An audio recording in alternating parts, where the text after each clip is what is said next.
खुश आमदीद दोस्तों, आप सबका स्वागत है। मैं हूं डॉक्टर इश्तियाक अहमद। आज का जो मैं वीडियो मेरे वीडियो का टाइटल है the villain of the peace. ये अंग्रेजी की कहावत है कि एक सारे प्लॉट में, कहानी के, पिक्चर के, किसी भी चीज़ के, हकीकत के, एक ख़ास होता है इंडिविजुअल जो सबको नुकसान पहुंचा रहा होता है। हाँ जी, the villain of the piece. तो सबसे पहले बहुत बहुत शुक्रिया आप सबका कि आपने मेरी वीडियो चैनल जो है उसमें सब्सक्रिप्शन बढ़ाने की मदद कर रहे हैं। बहुत बहुत शुक्रिया।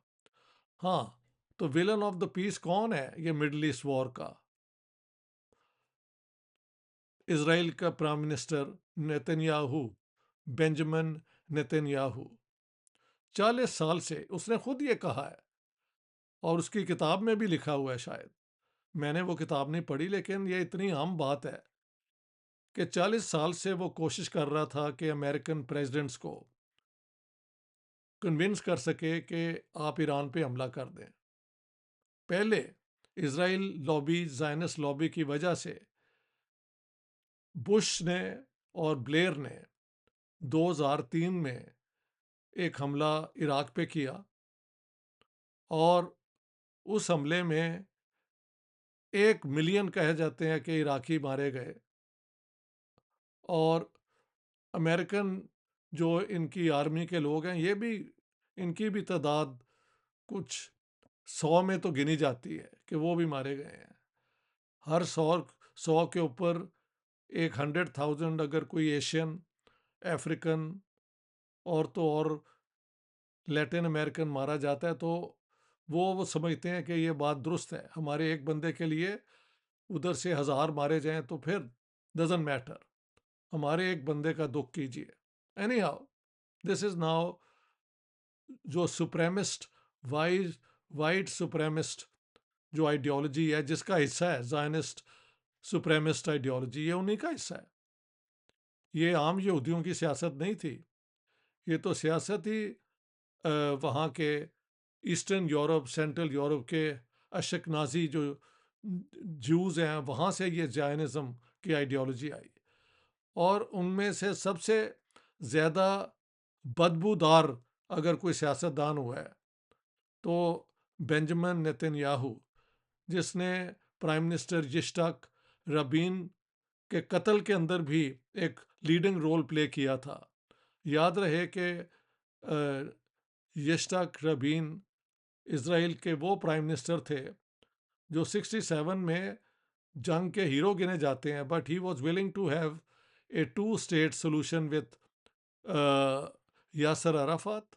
जब ये होने लगा तो यित्ज़हाक रबीन को कत्ल कर दिया गया।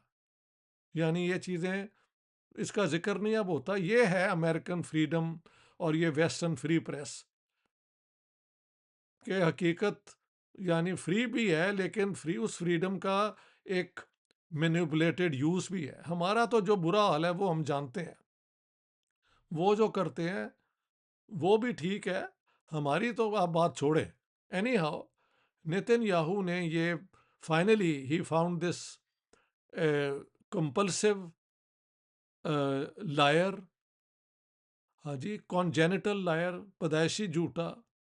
हाँ, जिसको ना अंग्रेजी भी सही नहीं आती, जिसकी वोकेबलरी भी इतनी लिमिटेड है कि वो कोई एक और फिर उसकी ज़ुबान इतनी अनडिग्निफाइड, वो बातें करता है। ये ट्रम्प, उसको काबू कर लिया और ईरान पे फिर हमला करवा दिया।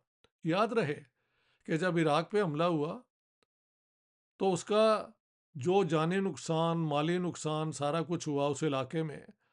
साथ साथ अमेरिका की जो कोशिश कि यहाँ डेमोक्रेसी आ जाएगी, जो बिल्कुल बकवास थी। सिर्फ सद्दाम हुसैन को इन्होंने हटाना था। Democracy is not the problem, कभी नहीं हुई। लेकिन कोई ऐसी हुकूमत भी नहीं आई जो फिर अमेरिका के प्रो अमेरिकन हो। इसके बरक्स ईरान का इन्फ्लुएंस इराक में भी आ गया। तो बैलेंस ऑफ पावर में Iran was the main gainer. हालांकि हमला इजरायली हुकूमतों ने ये नेतन्याहू ने करवाया था इराक के ऊपर, but the main beneficiary balance of power के एतबार से वाज ईरान। अब नेतन्याहू ने ट्रंप के ज़रिए ईरान पे भी हमला कर दिया, और शायद मोसादक ने कहा था, मोसाद उनकी जो सीक्रेट सो कॉल्ड ग्रेटेस्ट इन, वो ये टारगेट किलिंग करते हैं। हाँ जी, पॉलिटिकल लीडर्स को मार देना, मरवा देना, साइंटिस्ट मार देना, ये इजरायली हुकूमत ही करती है इतनी ब्लेटेंटली। हाँ जी, तो उसके कहने पे ईरान पे हमला हुआ। मुसद ने कहा होगा कि नहीं जी, 2 दिन या एक हफ्ता ये करेंगे, बाद में ये हुकूमत फॉल कर जाएगी और हमारे प्रो जो हैं लोग, जो जमहूरियत चाहते हैं, ये है वो है, वो लोग हुकूमत में आ जाएंगे। तो वो एक ग्रोस मिस कैलकुलेशन हुई। लेकिन अब this villain in the peace of the peace Netanyahu is again doing his dirty work, कि जब सीज फायर हो गया है और पाकिस्तान ने इसमें एक बहुत लीडिंग रोल प्ले किया है, and we can be happy as Pakistanis के for once there is some good news. हाँ जी, तो उस सीज फायर को जो 2 हफ्ते के लिए है, उसको सैबोटाज करने के लिए नेतन्याहू ने लेबनान के अंदर ये कहा है कि जी ये जो अग्रीमेंट हुई है, ये 10 पॉइंट्स पे जो जिसके ऊपर डिस्कशन होगी, उसमें हालांकि ईरान ने लेबनान का भी जिक्र किया है, लेकिन वो नहीं मानते। तो लेबनान में और ज़्यादा, बल्कि सबसे ज़्यादा बम्बार्डमेंट अब नेतन्याहू ने शुरू कर दी है, यानी इसराइल ने।